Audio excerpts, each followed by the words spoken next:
Okay ladies and gentleman, आज हमारा topic है जेनेटिक रिकम्बिनेशन इन बैक्टीरिया। जेनेटिक रिकम्बिनेशन बैक्टीरिया के अंदर आपने प्रीवियस क्लासेस में, छोटी क्लासेस में, मैट्रिक के अंदर, इंटरमीडिएट के अंदर आपने पढ़ा कि जी बैक्टीरिया के अंदर जो है sexual as well as asexual reproduction होती है। और सेक्सुअल रिप्रोडक्शन में आपने कहा था जी कि बैक्टीरिया के अंदर जो सेक्सुअल रिप्रोडक्शन होती है that is called genetic recombination.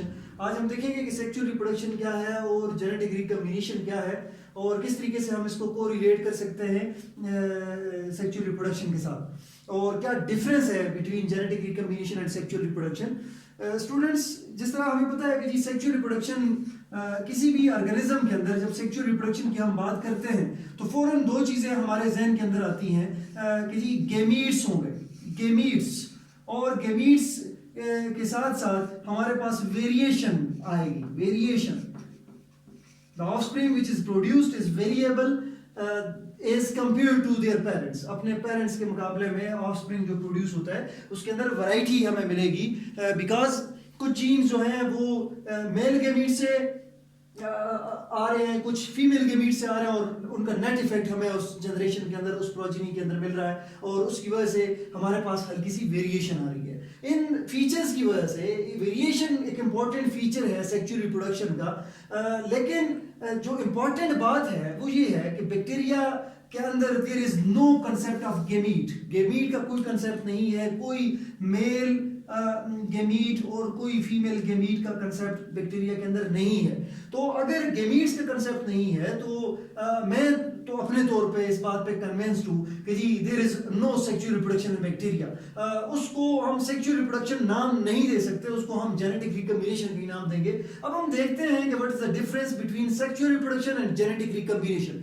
Students, इस तरह पहले हमने बात की कि सेक्सुअल रिप्रोडक्शन का एक इंपॉर्टेंट जो फैक्टर है वो वेरिएशन है। तो हमने देखा है कि जेनेटिक रिकम्बिनेशन के अंदर भी हमारे पास वेरिएशन आती है। जेनेटिक रिकम्बिनेशन पहले समझते हैं होता क्या है, और फिर हम देखेंगे कि किस तरीके से रिकम्बिनेशन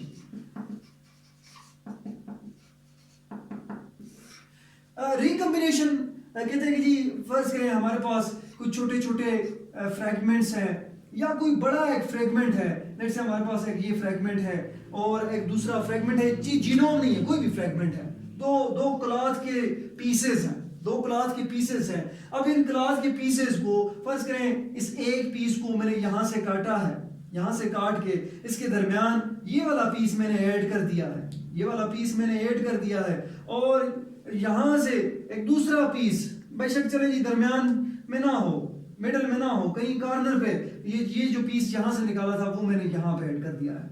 अब इस केस में हमने देखा कि जी ये जो क्लॉथ के पीसेस हैं ये मुख्तलिफ तरीके से कंबाइन हुए, में भी टोटल लेंथ उस क्लॉथ की सेम ही रहे, लेकिन इनका कॉम्बिनेशन जो है अब आपके पास डिफरेंट बन चुका है एज कंपेयर टू पेरेंटल। इस तरह के जो फिनोमेना है इसको हम रिकम्बिनेशन कहते हैं।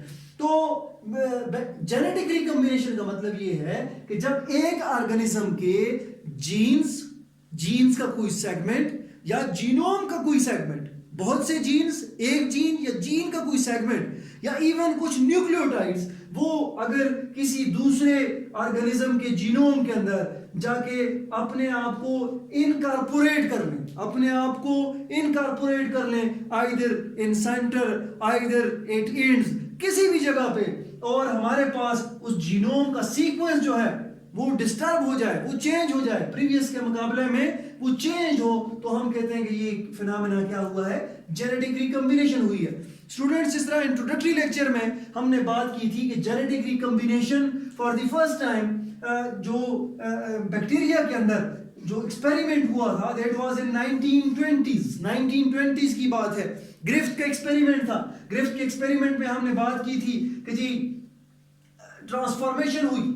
ट्रांसफॉर्मेशन में एक्सपेरिमेंट पे दोबारा नहीं जाना चाहता। एक्सपेरिमेंट अगर आप में से किसी को रिकॉल नहीं हो रहा तो बिल्कुल फर्स्ट इंट्रोडक्टरी लेक्चर आपने सुनना है कि जी role of microorganisms in genetics, और उसमें आप देखेंगे कि जी ग्रिफ्थ का ये एक्सपेरिमेंट हमने डिस्कस किया है कि किस तरीके से जो आपके पास dead heat killed heat killed smooth type bacteria थे, उनमें से डीएनए जो है वो ट्रांसफर हुआ था टू रफ टाइप एविरुलेंट स्ट्रेन, और उसने उस स्ट्रेन को वो प्रॉपर्टी दे दी थी कि जी वो स्ट्रेन भी क्या हो गई थी, स्मूथ टाइप में कन्वर्ट हो गई थी और वो विरुलेंट हो गई थी। ये ट्रांसफॉर्मेशन का प्रिंसिपल था, और this was the first attempt to explain genetic recombination in bacteria. अब students, genetic recombination in bacteria जो होता है, तो 3 उसके मुख्तलिफ मोड्स हैं जो आज तक हमें नोन है। द 3 मोड्स हैं, कॉन्जुगेशन,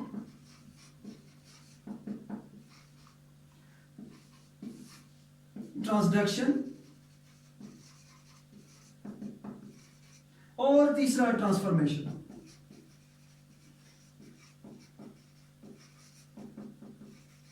चूंकि ट्रांसफॉर्मेशन हमने पहले डिस्कस किया हुआ है, इस वजह से हम इसी को थोड़ा सा मजीद डिस्कस करते हैं आज के टॉपिक में, और फिर हम नेक्स्ट लेक्चर के अंदर कॉन्जुगेशन और फिर नेक्स्ट लेक्चर के अंदर हम ट्रांसडक्शन पे बात करेंगे। तो ट्रांसफॉर्मेशन पे आज हम बात करते हैं कि ट्रांसफॉर्मेशन क्या होती है, किस तरीके से इसका फिनोमेना है।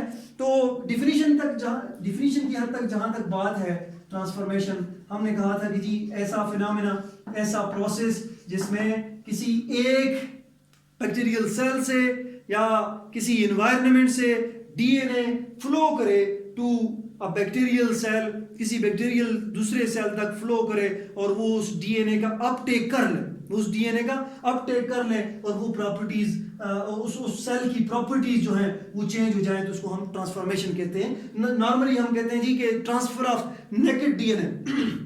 नेकेड डीएनए की ट्रांसफर फ्रॉम एनवायरनमेंट और from one bacterial cell to another. कोई मीडियम इसके दौरान कोई स्पेशलाइज्ड मीडियम नहीं है, ना ही कोई चैनल्स बन रहे हैं सेल के अंदर, ना ही कोई थर्ड एजेंट है जो उस डीएनए को उठा के वहां तक पहुंचा रहा है। बस डीएनए घूमता फिरता, चलता फिरता डीएनए कहीं पे एनवायरनमेंट के अंदर मौजूद है, किसी सेल से रिलीज हुआ है, किसी एनवायरनमेंट में मौजूद होने का मतलब यही है कि किसी सेल से रिलीज हुआ है और वो किसी दूसरे बैक्टीरियल सेल के अंदर इंटर हो जाए और जाके उस बैक्टीरियल सेल की प्रॉपर्टीज को उसके क्रोमोसोम के अंदर या उसके प्लाज्मिड के अंदर कहीं पे भी जाके इनकॉर्पोरेट हो और उस बैक्टीरिया की प्रॉपर्टीज को ये चेंज कर दे, तो हम कहते हैं ये क्या हो गया, ट्रांसफॉर्मेशन हो गई है। अब स्टूडेंट्स, तमाम के तमाम बैक्टीरियल सेल्स इस काबिल नहीं है कि वो नेकेड डीएनए की अपटेक कर सकें।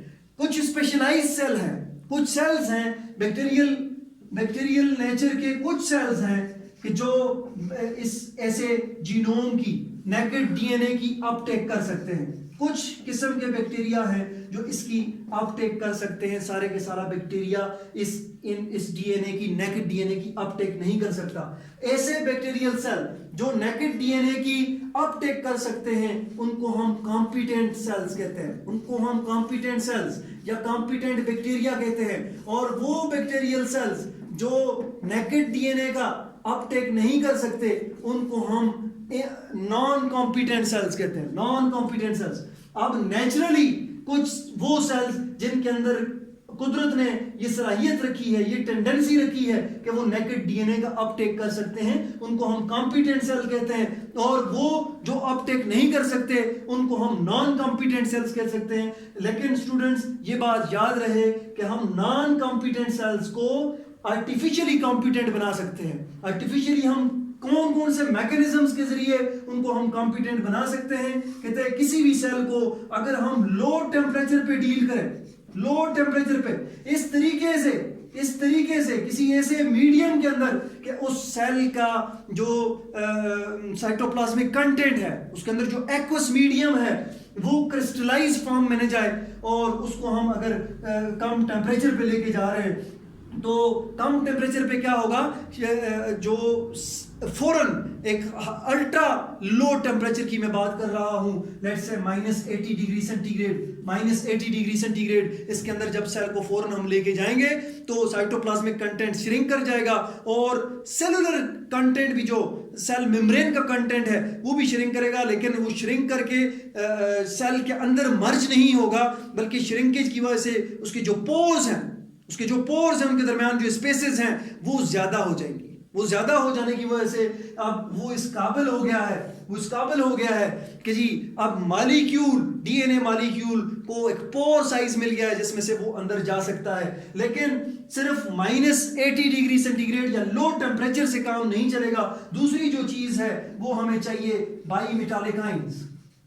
बाइमेटालिक आयंस ऐसे आयंस को कहा जाता है, जैसे मैग्नीशियम आयन है, फर्स्ट करें कैल्शियम आयन है। अक्सर हम सेल्स को आर्टिफिशियली जब कॉम्पिटेंट बनाते हैं तो मैग्नीशियम क्लोराइड हम यूज करते हैं या कैल्शियम क्लोराइड के सॉल्यूशन हम यूज करते हैं। मैग्नीशियम क्लोराइड और कैल्शियम क्लोराइड के सॉल्यूशंस, एक्वस सॉल्यूशन जब एक्वस फॉर्म में जाते हैं तो वो मैग्नीशियम का बाइमेटालिक आयन जनरेट करते हैं और कैल्शियम का बाइमेटालिक आयन वो जनरेट करते हैं। ये बाइमेटालिक आयंस के अंदर ये कैपेसिटी है कि ये दो आयंस हैं, इनके ऊपर दो चार्जेस हैं, दो पॉजिटिव चार्जेस हैं। एक पॉजिटिव चार्ज अपने आप को सेल मेम्ब्रेन के साथ अटैच करवाता है, सेल मेम्ब्रेन के साथ या सेल वॉल के साथ या उस पोर के करीब, और दूसरा जो है वो अटैच होता है इनकमिंग डीएनए के साथ, और फिर entry of that DNA is facilitated by this bimetallic ion. तो दो चीजें बड़ी इंपॉर्टेंट है किसी नॉन कॉम्पिटेंट सेल को कॉम्पिटेंट बनाने के लिए। The first one is low temperature, ultra low temperature, and the second one is bimetallic ion. और ये अल्ट्रा लो टेम्परेचर बिल्कुल हमने एक जिसको कहते हैं फौरन स्ट्रेस के तौर पे देना है। ऐसा नहीं है कि इस सेल को हम 0 डिग्री सेंटीग्रेड पे रखें और फिर -1 पे ये जाए, -2 पे। इसको फौरन हमने रूम टेम्परेचर से या किसी ऐसे और टेम्परेचर से फौरन हमने -80 पे लेके जाना है, तब जाके ये काम करेगा। बाइमेटालिक आयन की प्रेजेंस में लो टेम्परेचर में एक सेल को जो नेचुरली जिसके अंदर ये टेंडेंसी नहीं है, जिसके अंदर ये टेंडेंसी ना हो कि वो डीएनए को पिक कर सकता है, अगर हम उसको इन दो कंडीशंस में रखेंगे तो वो डीएनए को पिक कर सकेगा। अब स्टूडेंट्स एक और फिनोमेना है किसी भी बैक्टीरियल सेल के अंदर या वैसे भी किसी सेल के अंदर, for the first time bacterial cell के अंदर ये डिस्कवर हुआ, आरएमएस, रिस्ट्रिक्शन मॉडिफिकेशन सिस्टम। कि जब कभी किसी भी सेल के अंदर, किसी भी बैक्टीरियल सेल की मैं बात कर रहा हूं, किसी भी बैक्टीरियल सेल के अंदर कोई फॉरेन डीएनए एंटर होता है तो बैक्टीरियल सेल के अंदर कुछ रिस्ट्रिक्शन एंजाइम्स हैं। रिस्ट्रिक्शन एंजाइम्स वो होते हैं जो न्यूक्लियेज है, जिनकी नेचर न्यूक्लियेज है, वो न्यूक्लिक एसिड्स को ब्रेक कर सकते हैं और न्यूक्लिक एसिड को स्पेसिफिक साइट के ऊपर, they are restricted to specific site, उनकी जो कटिंग है वो एक खास जगह तक महदूद है कि अगर उन्हें वो सीक्वेंस मिलेगा तो उसको वो काटेंगे, वो सीक्वेंस नहीं मिलेगा तो उसको नहीं काटेंगे।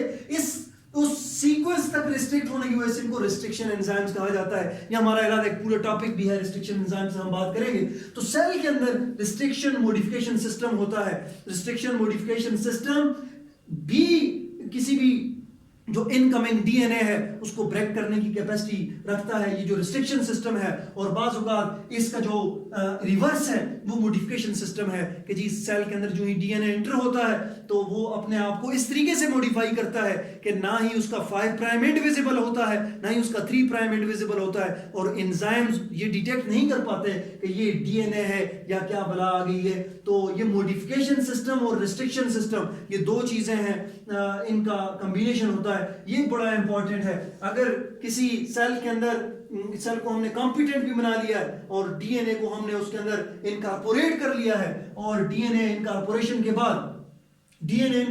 के बाद रिस्ट्रिक्शन सिस्टम के हाथे चढ़ गया है, तो फिर भी क्या होगा कि रिस्ट्रिक्शन सिस्टम उसको डिग्रेड कर देगा। तो इस चीज से बचने के लिए मोस्टली बैक्टीरियल सेल के अंदर जो डीएनए एंटर हो रहा होता है नेकेड फॉर्म में, वो सर्कुलर फॉर्म के अंदर एंटर होता है। सर्कुलर फॉर्म का ये एडवांटेज होता है कि नाइदर 3 प्राइम एंड ना 5 प्राइम एंड, ना ही 3 प्राइम एंड और ना ही 5 प्राइम एंड विजिबल होते हैं, तो एंजाइम्स उसको डिटेक्ट नहीं कर पाते। और यही फिनोमेना, यही मैकेनिज्म हम यूज करते हैं जेनेटिक इंजीनियरिंग के अंदर, रिकम्बिनेंट टेक्नोलॉजी के अंदर, डीएनए रिकम्बिनेंट टेक्नोलॉजी के अंदर, कि जी हम जो मोस्टली डीएनए मॉलिक्यूल सेल के अंदर एंटर करवाते हैं तो वो सर्कुलर फॉर्म में होता है, प्लाज्मिड की शेप में या कोई और सर्कुलर फॉर्म में, ताकि जी रिस्ट्रिक्शन सिस्टम उसको कुछ ना कह सके। तो हम अभी तक बात कर रहे थे कि जी जेनेटिक रिकम्बिनेशन बैक्टीरिया के अंदर जो हो रही है वो 3 मोड्स हैं, कंजुगेशन, ट्रांसडक्शन और ट्रांसफॉर्मेशन।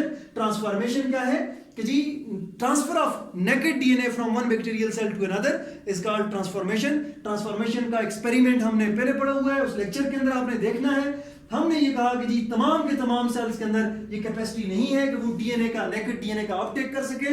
वो सेल्स जो नेकेड डीएनए का अपटेक कर सकते हैं उनको हम कॉम्पिटेंट सेल्स कहते हैं, और वो जो नेकेड सेल डीएनए का अपटेक नहीं कर सकते हैं उनको हम नॉन कॉम्पिटेंट सेल कहते हैं। हमने कहा है कि जी नॉन कॉम्पिटेंट सेल्स को कॉम्पिटेंट बनाया जा सकता है आर्टिफिशियली इन लैब, और उनको कॉम्पिटेंट बनाने के लिए जो सबसे अच्छा तरीका है वो ये है कि जी हमने उनको अल्ट्रा लो टेम्परेचर पे लेके जाना है in the presence of bimetallic ion. Bimetallic ion की प्रेजेंस में अल्ट्रा लो टेम्परेचर पे जब हम उसको लेके जाएंगे तो फिर क्या होगा, वो इस काबिल होगा कि वो नेकेड डीएनए का अपटेक कर सकेगा।